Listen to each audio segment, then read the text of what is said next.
Bueno, hoy vamos a empezar con el video número 1 de macroeconomía, que es sobre lo visto en clases, material para el segundo parcial. Bueno, y primero que nada vamos a comenzar con ver qué es la inflación. Bueno, la inflación es, como ya todos lo sabemos, el aumento persistente de los precios, lo cual es un fenómeno moderno porque no siempre fue así. Durante años,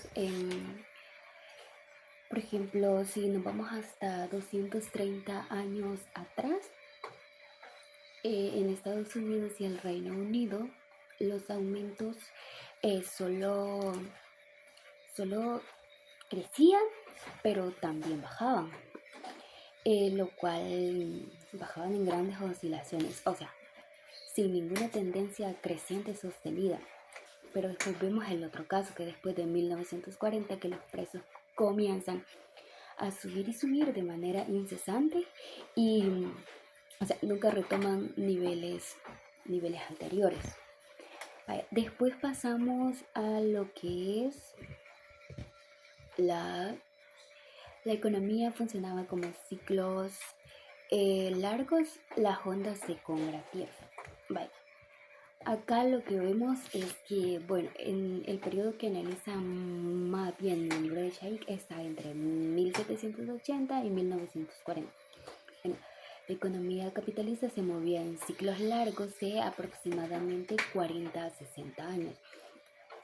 Bueno, estos fueron conocidos como ondas largas de Kondratiev, llamadas así por el economista ruso Nikolai Kondratiev, que se tomó el tiempo de estudiarlas allá por 1920, y para él estas ondas tenían un periodo de expansión que era la fase A, donde la inversión aumentaba, la producción crecía, el empleo, los precios subían, pero después venía una fase descendente que era la fase B.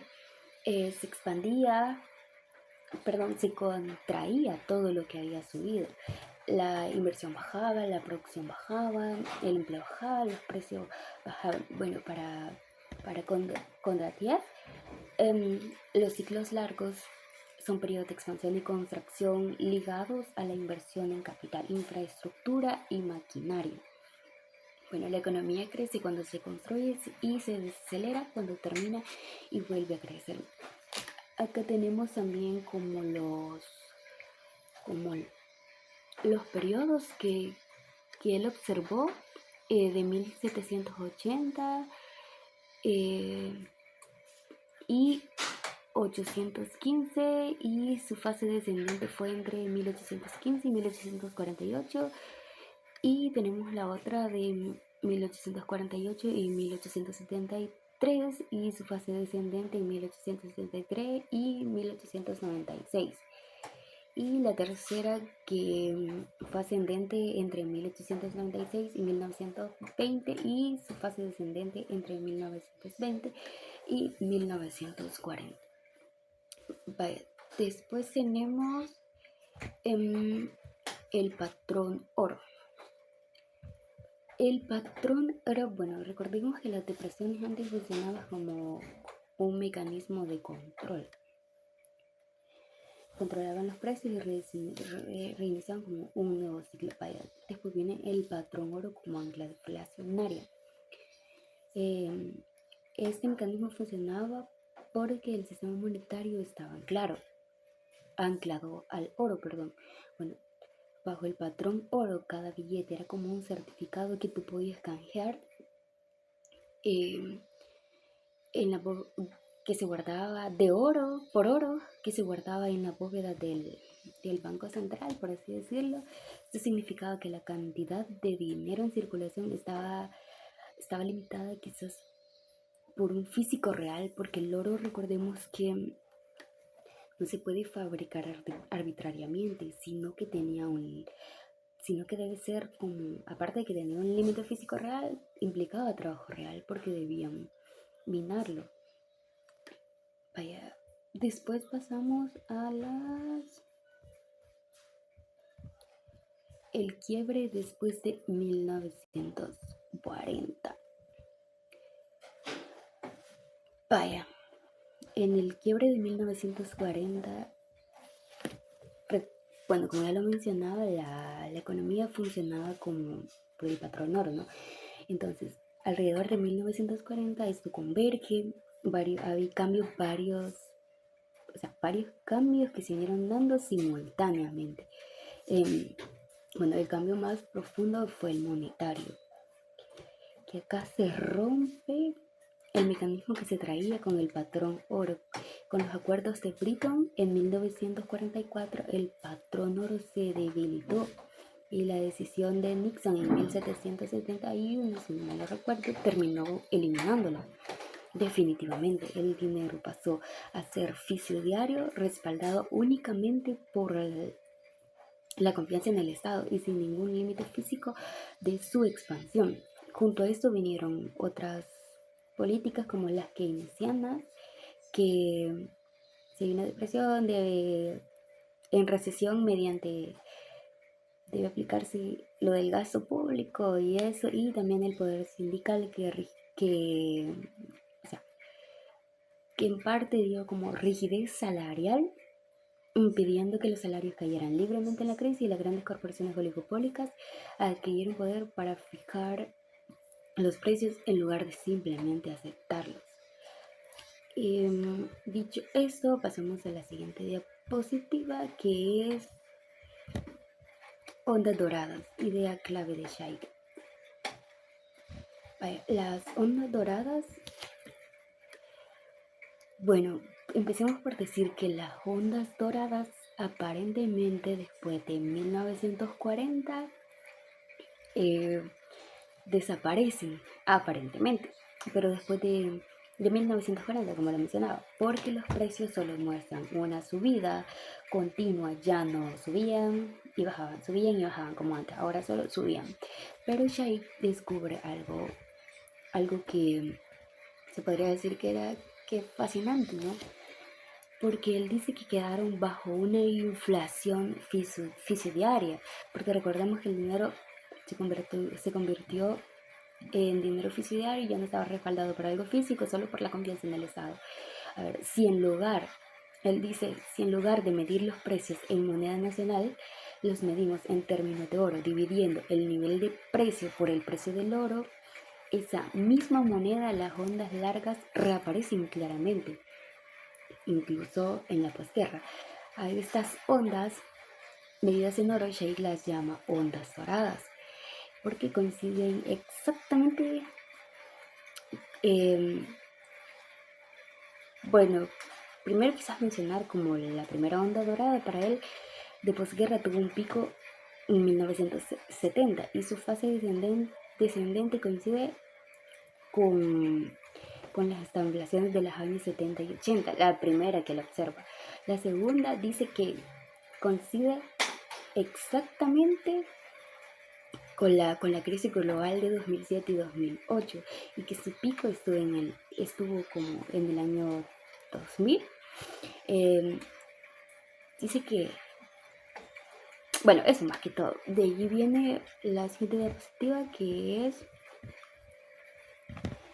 la tasa general de ganancia versus la incremental. Vale. Scheik acá primero descubre lo que es la tasa general y identifica como las dos formas de medir la rentabilidad del capitalismo, que no son lo mismo, y confundirlas quizás llevaría a errores un poco graves. La tasa general de ganancia es el promedio de todo el capital existente, viejo y nuevo. Podríamos decir un capital, por ejemplo, mezclando quizás como fábricas, podríamos decir desde hace 30 años, que quizás con equipos que del año pasado. Y bueno, él decía que, por ejemplo, el capital de hace 30 años no va a ser igual que el que tiene 20 años y el del año pasado, porque, creer o no, su rentabilidad es distinta, ¿no? Luego viene la tasa incremental, que es únicamente el capital más reciente y es la que realmente guía las decisiones de inversión. Ningún capitalista invierte hoy basándose en lo que rindió hace 30 años. Vaya, después tenemos el arbitraje turbulento. Lo que podemos decir, bueno, Chayk dice que el arbitraje turbulento es un mecanismo mediante el cual la competencia capitalista distribuye el capital entre sectores. Chayk lo llama turbulento porque es caótico, desordenado, nunca termina, a diferencia del ortodoxo, creo, ¿sí? Que dice que el equilibrio de la teoría clásica dice que el equilibrio esto llega a un punto de equilibrio que es suave, bueno, eso es lo que supone la teoría ortodoxa, ¿no? Que es como una bola que cae en el fondo de un tazón y que allí se queda quieta, ¿no? Pero dice Chayk, no, esto es caótico, desordenado, nunca termina. El punto de partida es que los sectores siempre tienen tasas de ganancia. Por ejemplo, el sector de tecnología, supongamos que hay 3 sectores. El sector de tecnología está teniendo su rentabilidad que de unos un 20%, de ahí el sector de los alimentos está teniendo su rentabilidad que un 10% y textil está teniendo su rentabilidad, bueno, su ganancia, ¿no? Que de un 5%. Ningún empresario se va a querer quedar con ese 5%, ¿no? Entonces, todos van a querer irse a donde le generemos ganancia, todos van a migrar al sector tecnología. Entonces, al haber mucho más empresario invirtiendo allí, ¿qué va a pasar? La ganancia se va a disminuir, y en el sector que quedó solo, por ejemplo, el área textil, la ganancia va a ir incrementando y así sucesivamente, ¿no? Por eso dice Chayk que es turbulento, ¿no? Es una cosa de subreacciones y eso. Digamos que es como un orden que surge inevitablemente de millones de decisiones individuales egoístas sin que nadie lo haya diseñado. Pasando a la siguiente diapositiva, número 9, tenemos los precios relativos. Vale.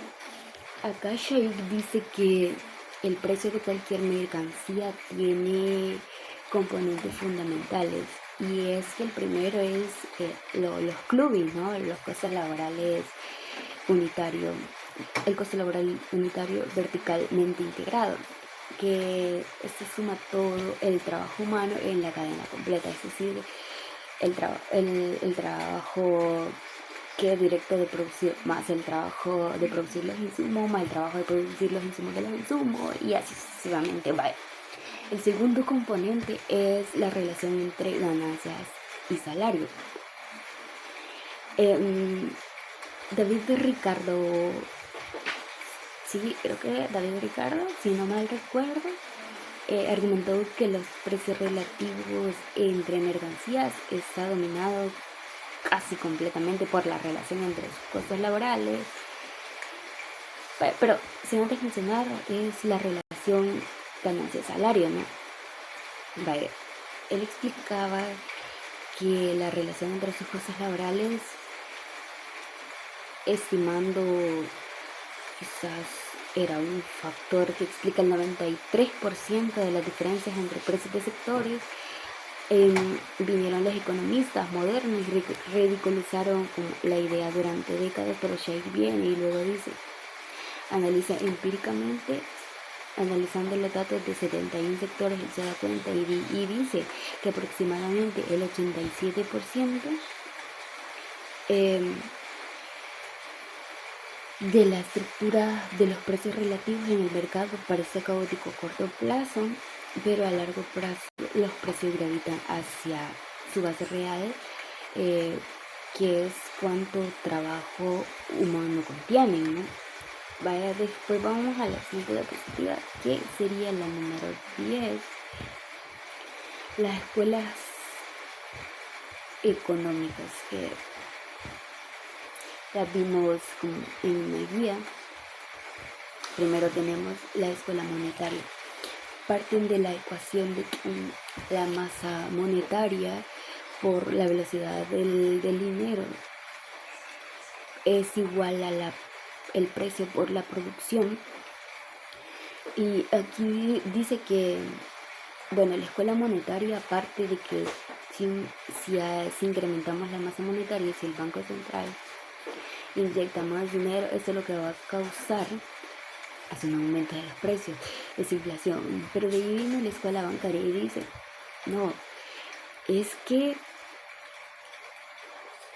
la emisión de dinero surge de la necesidad de la economía, necesidad de los empresarios. Cuando los empresarios quieren invertir, lo que hacen es demandar dinero, y por eso los bancos privados empiezan a dar crédito para invertir, para que ellos puedan invertir en sus nuevos negocios. Eso es lo que es la escuela bancaria. Vaya, después tenemos,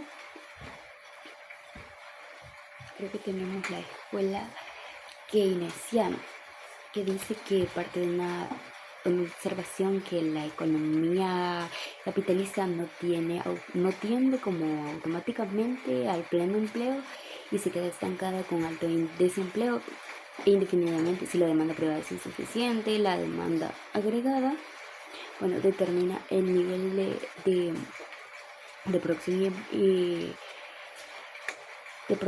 el empleo, ¿no? No es como al revés, como decían los clásicos. Vaya, los empresarios invierten según sus expectativas de ganancia futura, que son inciertas e inestables, y en momentos de pésimos, bueno, dejan de invertir, simultáneamente generando un colapso de la demanda que no tiene como un mecanismo sistemático de corrección.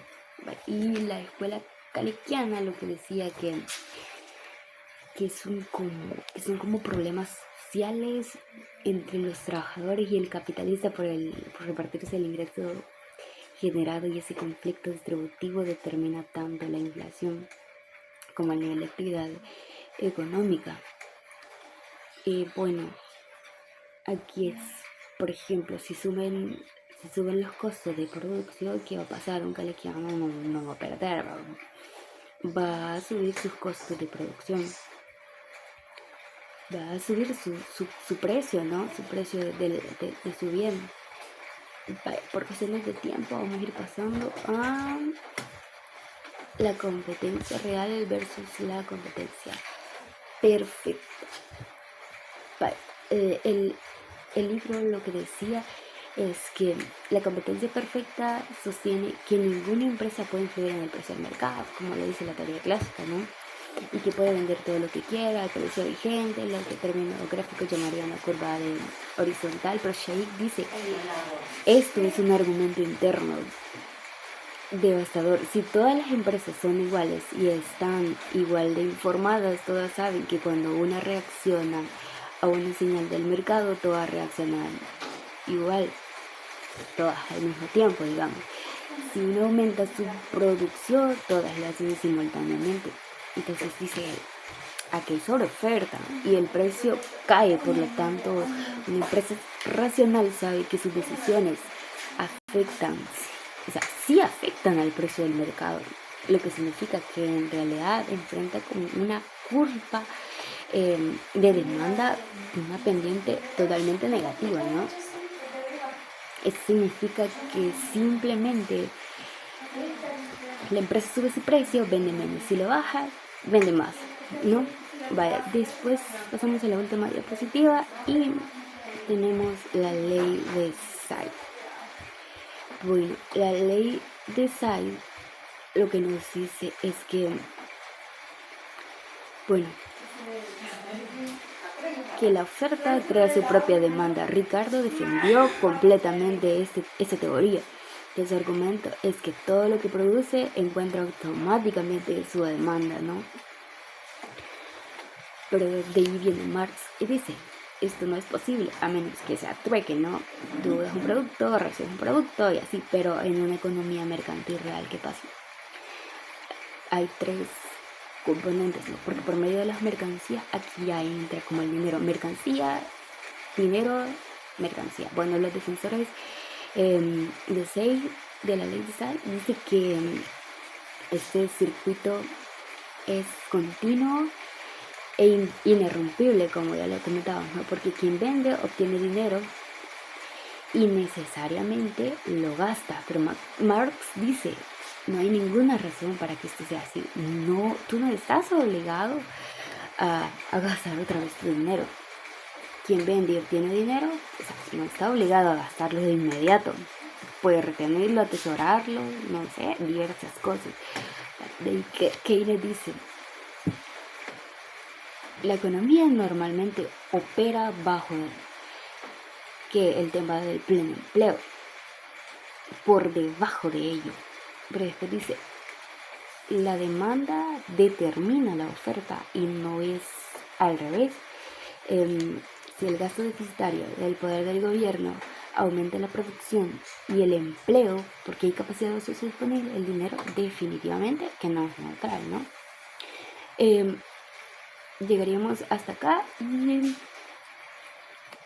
que pase una feliz noche o día.